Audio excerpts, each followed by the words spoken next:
Hello champions, welcome to Origin. मेरा नाम Prince Kumar है और आप सभी का ओरिजिन में बहुत बहुत स्वागत है। इस वीडियो लेक्चर के थ्रू हम स्टार्ट करने वाले हैं अपने इस चैप्टर के सबसे लास्ट वाले टॉपिक को, जिसका नाम है आफ्टर मैथ।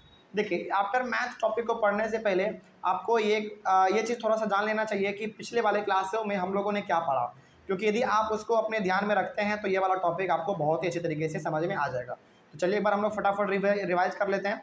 पिछले वाले क्लासों में हम लोगों ने ये देखा है कि हमारे इंडियन सोल्जर्स, हमारे बड़े बड़े राजा लोग, फिर से हमारे रानी, नवाब, ये सारे लोगों ने अंग्रेज़ों के खिलाफ लड़ाई को लड़ा, है ना।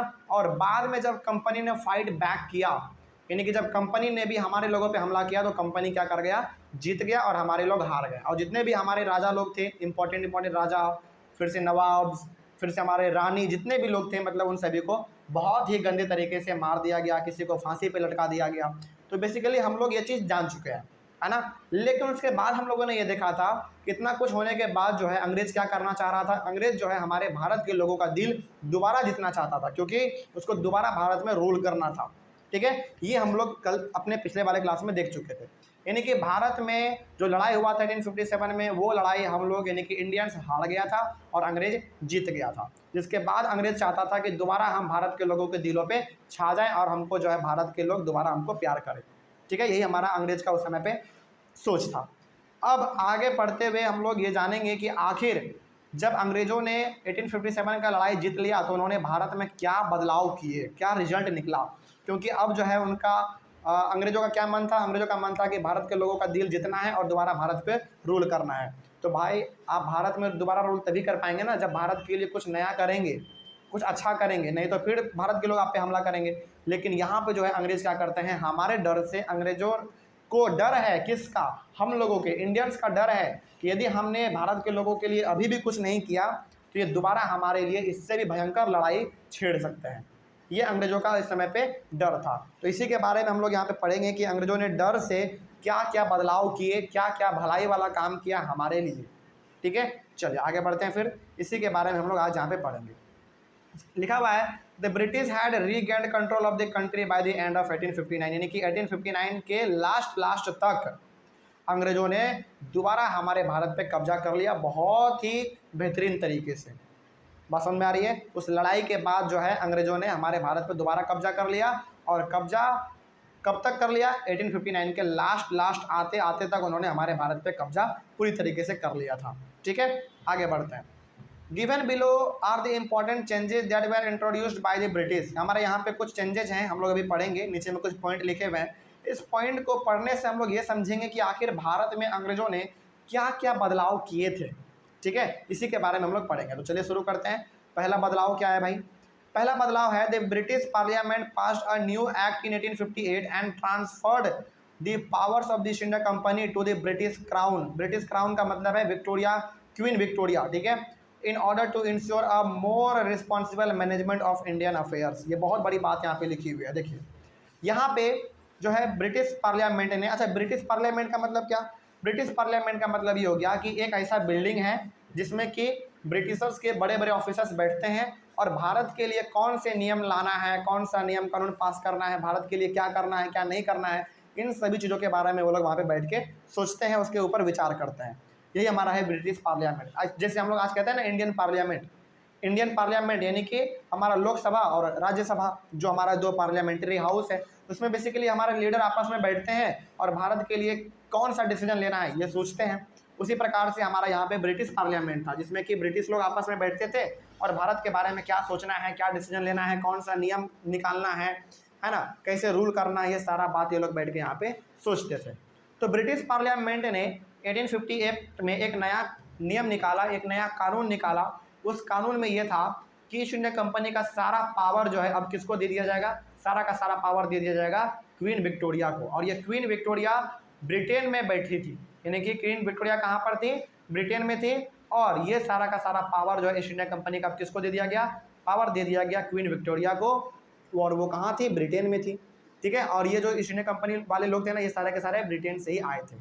तो यहाँ के सारे लोगों ने पावर दे दिया अपने महारानी के हाथ में, यानी कि क्वीन विक्टोरिया के हाथ में, कि अब जो है आप ही भारत को संभालिए, अब आप जो कहिएगा वही भारत में हमारा चलेगा।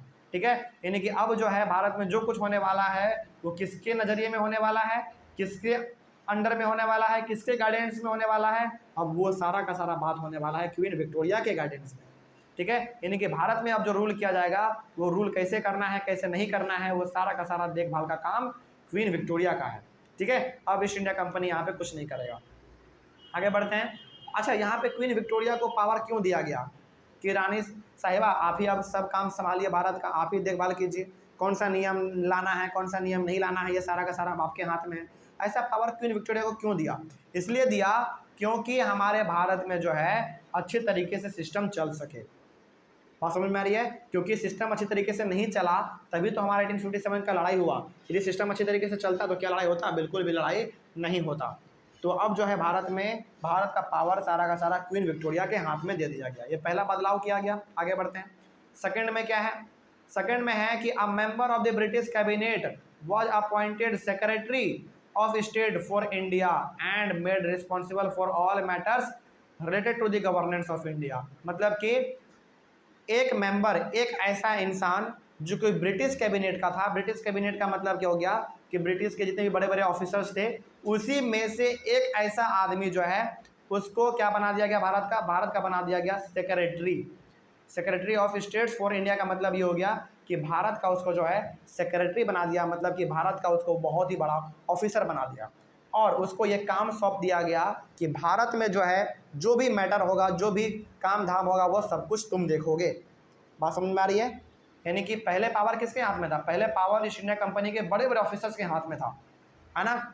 लेकिन अब जो है पावर यहाँ पे चला गया है किसके हाथ में? पहली बात तो क्वीन विक्टोरिया के अंदर में चला गया है पावर, और क्वीन विक्टोरिया जो चाहेंगी अब वो भारत में होगा। तो क्वीन विक्टोरिया के गाइडेंस में ही भारत में सेक्रेटरी ऑफ स्टेट बनाया गया, यानी कि एक ऐसे आदमी का सिलेक्शन किया गया जो कि पूरे भारत पे नज़र रखेगा, पूरे भारत में कौन सा काम काज होना है क्या नहीं होना है ये सारा का सारा उस पर नज़र रखेगा। यानी कि भारत में अब जो भी घटना घटेगा उसके लिए वही सेक्रेटरी हमारा रिस्पॉन्सिबल होगा, ठीक है, याद रहेगा। चलिए आगे बढ़ते हैं। उसके बाद he was given a council to advise him called the Indian council. देखिए यहाँ पे क्या लिखा हुआ है, बहुत ही सिंपल बात लिखा हुआ है। He was given a council to advise him called the Indian council. मतलब ये कि यहाँ पे ना एक आप कह सकते हैं कि काउंसिल भी बनाया गया, मतलब एक संगठन भी बनाया गया जो क्या करेगा, वो संगठन उस सेक्रेटरी को समय समय पर एडवाइस देता रहेगा कि आपको ये काम करना है वो काम करना है, ऐसे करना है वैसे करना है। और उसी को हमारा क्या कहा गया? उसी काउंसिल को कहा गया इंडियन काउंसिल। यानी कि इंडियन काउंसिल में ईस्ट इंडिया कंपनी के ऐसे लोग थे जो कि ऑर्डर देते थे किसको? सेक्रेटरी को। यानी कि वैसे इंसान, वो एकमात्र ऐसा इंसान था जिसको कि ऑर्डर देता था। बात समझ में आ रही है? यानी कि क्वीन विक्टोरिया के गाइडेंस में हमारे भारत में क्या आया? हमारे भारत में आया सेक्रेटरी, जिसको सेक्रेटरी ऑफ स्टेट्स आया। मतलब कि एक ऐसा आदमी आया, एक ऐसा मेंबर आया अंग्रेजों का जो कि पूरे भारत पर नज़र रखने वाला था, और उस आदमी को गाइडेंस कौन देने वाला था? उस आदमी को गाइड करने वाला था इंडियन काउंसिल। और इंडियन काउंसिल में अंग्रेज के आदमी बैठे रहते थे जो कि हमारे उस आदमी को यानी कि सेक्रेटरी को समय समय पर गाइड करते रहता था कि आपको ये करना चाहिए वो करना चाहिए, इस प्रकार का। लेकिन ये सारा काम किसके अंदर में हो रहा था? ये सारा काम हो रहा था क्वीन विक्टोरिया के अंडर में, ठीक है। ये हो गया हमारा सेकंड बदलाव। और तीसरा बदलाव क्या है भाई? तीसरा बदलाव है the governor general of India was given the title of viceroy. उस समय पे इंडिया के जितने भी हमारे गवर्नर जनरल थे उन सभी को गवर्नर जनरल का नाम बदल के वाइसराय कर दिया गया। यानी कि अब जो है वो गवर्नर जनरल के नाम से नहीं जाने जाएंगे बल्कि अब वो जो है वाइसराय के नाम से जाने जाएंगे, ठीक है। आगे बढ़ते हैं। Viceroy was a personal representative of the crown. Crown का मतलब वही क्वीन विक्टोरिया, ठीक है। जब भी क्राउन वर्ड आए ना, ब्रिटिश क्राउन आए या फिर क्राउन आए, इसका मतलब समझना है क्वीन विक्टोरिया। तो यहाँ पे जो है गवर्नर जनरल का नाम हटाकर वाइसराय कर दिया गया, और ये जो वाइसराय हमारे होते थे ये क्वीन विक्टोरिया का अपना खास आदमी होता था जो कि भारत पे देखभाल का काम करता था, ठीक है। आगे बढ़ते हैं। ये हो गया हमारा तीसरा बदलाव। चौथा बदलाव क्या था इसके बारे में भी जान लेते हैं। हमारा चौथा बदलाव था कि all ruling chiefs of the country were assured that their territory would never be annexed in future। चौथा सबसे बड़ा बदलाव ये था कि अंग्रेजों ने हमारे भारत के जो भी उस समय पे छोटे मोटे राजा लोग बच चुके थे उनको कह दिया कि अब जो है फ्यूचर में आपके जगह, जमीन, प्रॉपर्टी, धन संपत्ति को दोबारा अंग्रेज कब्जे में नहीं लेगा। मतलब कि 1857 का जो लड़ाई हुआ उसके बाद हमारे इंडिया में जो भी छोटे मोटे राजा लोग बच गए थे उनको ऐसा कहा गया कि अब जो है आपके धन संपत्ति को अंग्रेज नहीं हड़पेगा, यानी कि आपका जो प्रॉपर्टी है वो आप ही का रहेगा। ठीक है, आगे बढ़ते हैं। और आप पे हमला भी नहीं किया जाएगा कभी फ्यूचर में। ठीक है, ये सारा बात जो है हमारा दिल जीतने के लिए अंग्रेज वाला यहाँ पे कर रहा था। उसके बाद the doctrine of lapse was rejected and the right to adoption was recognised. देखिए पहले क्या था भाई, पहले इंडिया में डॉक्ट्रिन ऑफ लैप्स लगा हुआ था। डॉक्ट्रिन ऑफ लैप्स क्या कहता था, ये कहता था कि यदि आपके पास यानी कि किसी भी राजा के पास यदि अपना खुद का बेटा नहीं है तो उसका जो है धन संपत्ति सारा का सारा किसके अंडर में चला जाएगा, अंग्रेजों के अंडर में चला जाएगा। ठीक है, लेकिन यहाँ पे क्या हुआ, यहाँ पे जो है अंग्रेजों ने कहा कि अब जो है आप बच्चों को अडॉप्ट कर सकते हैं, गोद ले सकते हैं और आपके मरने के बाद जो आपका धन संपत्ति प्रॉपर्टी राज्य जो भी होगा वो आपके हायर किए हुए बच्चे का ही होगा। एग्जाम्पल के तौर पे जैसे झांसी की रानी को अपना खुद का बेटा नहीं था तो उन्होंने जो है एक बच्चे को गोद लिया था, है ना, उस बच्चे को गोद लिया था, जो कि उस समय पे ये सही नहीं था अंग्रेजों के हिसाब से। अंग्रेजों का मानना था कि रानी लक्ष्मीबाई देखो ये तो तुम्हारा अपना बेटा नहीं है, अब जब ये तुम्हारा अपना बेटा नहीं है तो तुमको क्या करना पड़ेगा, तुमको अपना राज्य हमको देना पड़ेगा, है ना। लेकिन इसी चीज़ को अब क्या कर दिया गया, बदल दिया गया, यानी कि डॉक्ट्रिन ऑफ लैप्स को पूरी तरीके से ख़त्म कर दिया गया। ये भी इसका मतलब ये हो गया कि यदि किसी रानी के पास या फिर किसी राजा के पास अपना संतान नहीं है, उन्होंने किसी बच्चे को गोद लिया है, यानी कि दूसरे के बच्चों को जो वो गोद लेकर पाल रही हैं, तो उसके मर जाने के बाद, राजा या फिर रानी के मर जाने के बाद जो है उस राज्य का सारा धन संपत्ति प्रॉपर्टी जो है उस लड़के का ही होगा जिसको कि हायर किया गया था। ठीक है, इसको भी अंग्रेजों ने परमिशन दे दिया। आगे बढ़ते हैं। Indian rulers had to hold their kingdoms as subordinates of the British crown. इसके साथ ही साथ यहाँ पे ये भी कहा गया हमारे लोगों को कि अब जो है आपका किंगडम जो है यानी कि आपका जो राज्य है, आपका जहाँ तहाँ तक कंट्रोल है उस पर जो है आप कंट्रोल कीजिए, लेकिन आप जो है हमारे क्वीन विक्टोरिया को समय समय पर भी क्या करते रहिए, साथ देते रहिए। मतलब कि अब जो है आप मिलजुल के काम कीजिए हमारे साथ, ये अंग्रेज हम लोगों से कह रहा था। ठीक है, आगे बढ़ते हैं। पांचवा क्या बदलाव था, पांचवा बदलाव था the proportion of Indian soldiers in the army would be reduced and the number of European soldiers would be increased. देखिए पहले हमारे ना ब्रिटिश के लिए हमारे इंडिया में, जब हमारे इंडिया में ब्रिटिश राज कर रहा था तो ब्रिटिशर्स के लिए जो काम कर रहे थे हमारे सिपाही लोग, उनमें सबसे ज़्यादा संख्या था हमारे भारत के ही सोल्जर्स का। मतलब क्या हुआ इसका मतलब ये हो गया कि ईस्ट इंडिया कंपनी के लिए जो भी हमारे सिपाही लोग काम कर रहे थे उसमें सबसे ज़्यादा संख्या सिपाही का किसका था, इंडियंस का ही था। उसको कम कर दिया गया, इंडियन सोल्जर्स को कम करके यहाँ पे बढ़ाया गया, किसको, यूरोपियन सोल्जर्स को बढ़ाया गया। मतलब कि अब जो है ईस्ट इंडिया कंपनी के लिए जो काम करेंगे सोल्जर्स, वो उसमें संख्या जो है इंडियंस का कम होगा, लेकिन यूरोपियन सोल्जर्स का संख्या उसमें ज़्यादा होगा, यानी कि ऐसे सोल्जर्स का उसमें संख्या ज़्यादा होगा जो कि यूरोप के हैं। ठीक है, आगे। Instead of recruiting soldiers from Awadh, Bihar, central India and south India, soldiers would be recruited from among the Gorkhas, Sikhs and Pathans. पहले जो है ना ईस्ट इंडिया कंपनी जो है अपने आर्मी में सिपाहियों को भर्ती लेता था, कहाँ से, ज़्यादातर कहाँ से, अवध से, बिहार से, सेंट्रल इंडिया यानी कि मध्य प्रदेश से, और साउथ इंडिया से यानी कि केरला से, कर्नाटका से, ऐसे ऐसे जगहों से वो अपने आर्मी में सिपाहियों को भर्ती लेता था। लेकिन अब जो है उन्होंने क्या कहा, उन्होंने कहा कि अब जो है हम गोरखा, सिख और पठान, इन सारे लोगों को भी आर्मी में लेंगे, ज़्यादातर इन्हीं सबको अब लेंगे हम अपने आर्मी में, यानी कि भर्ती देंगे। ठीक है, ये हो गया हमारा पांचवा बदलाव। छठा बदलाव क्या था भाई, छठा बदलाव था कि the land and property of Muslims was captured by the British because the British believed that Muslims were responsible for the rebellion in a big way.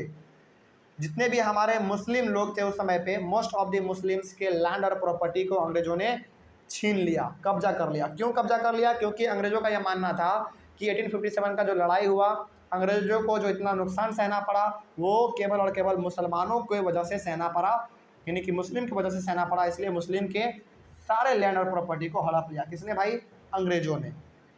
देखो यहाँ पे ना अंग्रेजों ने मुस्लिम्स के लैंड और प्रॉपर्टी को क्यों हड़पा, इसलिए हड़पा ना क्योंकि अंग्रेजों का यह मानना था कि जो 1857 का लड़ाई हुआ और अंग्रेजों को जितना नुकसान सहना पड़ा वो मुसलमानों की वजह से सहना पड़ा। क्योंकि लीडर कौन था भाई, लीडर था हमारा बहादुर शाह जफर, और बहादुर शाह जफर जो है मुगल एम्पायर का बहुत बड़ा राजा था।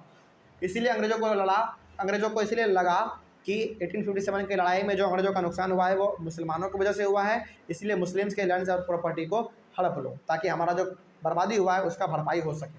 ठीक है, ये हमारा छठा था। आगे सातवां क्या था भाई? सातवां में था हमारा द ब्रिटिश, अच्छा ये हो गया, हाँ सातवां में हमारा है the British decided to respect and not to interfere in the religious and social practices of the people in India. ये सबसे बड़ी बात है, ये सबसे बड़ी बात है। ये सबसे बड़ी बात इसलिए है क्योंकि हमारे भारत में अंग्रेज़ क्या करना चाहता था? अंग्रेज़ जो है हिंदू और मुस्लिम रिलीजन को ख़त्म करना चाहता था, लेकिन अब अंग्रेज़ क्या करना चाहता है? अब अंग्रेज़ जो है हमारे रिलीजन में टांग अड़ाना नहीं चाहता है। बात समझ में आ रही है? जैसे हिंदू रिलीजन के लिए उस बुलेट्स को चबा के बाहर फेंकना बड़ा ही खतरनाक था। मतलब कि आपने पढ़ा है ना कि सोल्जर्स को बुलेट्स इस्तेमाल करने पड़ते थे, तो वो जो बुलेट्स के ऊपर जो लेयर होता था वो लेयर गाय और सूअर के चमड़ों से बना हुआ होता था। वो हमारे हिंदू धर्म के खिलाफ था, यानी कि वो हमारे धर्म के खिलाफ जा रहा था। कौन? अंग्रेज। तो यहाँ पे अंग्रेजों ने कहा कि अब जो है हम आपके रिलीजन में इंटरफेयर नहीं करेंगे, यानी कि अब आपके जो है ना हम धर्म में किसी प्रकार से इंटरफेयर नहीं करेंगे। आपको अब जो करना है आप अपने मर्जी का कर सकते हैं, हम लोग अब आपके साथ इंटरफेयर नहीं करेंगे। मतलब कि आपका जो रिलीजन है उसको आप अच्छी तरीके से मनाइए, फॉलो कीजिए, हमको उससे कोई मतलब नहीं है, ये कह रहा था अंग्रेज। ठीक है, तो ये अच्छी बात थी, यानी कि हमको यहाँ पे पूरा राइट मिल गया हमारे धर्म को फॉलो करने का। ठीक है, आगे बढ़ते हैं, ये हमारा 7 नंबर हो गया। 8 नंबर में क्या है? 8 नंबर में है policies were made to protect landlords and zamindars and give them security of rights over their lands. यहाँ पे अंग्रेजों ने ये भी कहा कि जितने भी हमारे बड़े बड़े जमींदार लोग हैं जिसके पास ज़मीन बहुत ज़्यादा है, उनके ज़मीन को जो है अब अंग्रेज हड़पेगा नहीं, यानी कि उसको जबरन जो है अंग्रेज छीनेगा नहीं। और ज़मींदार जो है जिसके पास जगह ज़मीन ज़्यादा है उसका ज़मीन उसी का रहेगा, कोई उसे छीन नहीं सकता है। ये अंग्रेज वहाँ पे कह रहा था। तो यहाँ पे जो है हमारे भारत के लोगों के दिलों को जीतने के लिए अंग्रेज़ों ने बिल्कुल यहाँ पे 8 बड़े बड़े बदलाव उन्होंने किए थे। ठीक है, आगे बढ़ते हैं। उसके बाद यहाँ पे हम लोग लास्ट पॉइंट में इस चैप्टर को लेकर कह सकते हैं कि this a new phase of history began after 1857, यानी कि 1857 के बाद जो है हमारे भारत का दूसरा इतिहास शुरू होता है।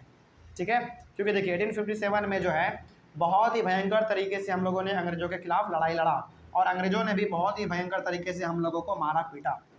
लेकिन बाद में जो है हमारे लिए वो अलग अलग बदलाव भी किए, हमारे लिए वो उन्होंने बदलाव यानी कि हमारे लिए उन्होंने अलग अलग चेंजेस भी किए।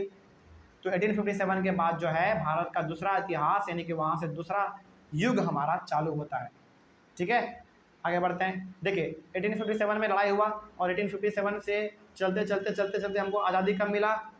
1947 में मिला, यानी कि लगभग जो है आप कह सकते हैं कि 100 साल के बाद हमारा देश आज़ाद हुआ 1857 के बाद। ठीक है, चलिए तो यहाँ से आई होप आपको ये चैप्टर पूरी तरीके से समझ में आ गया होगा।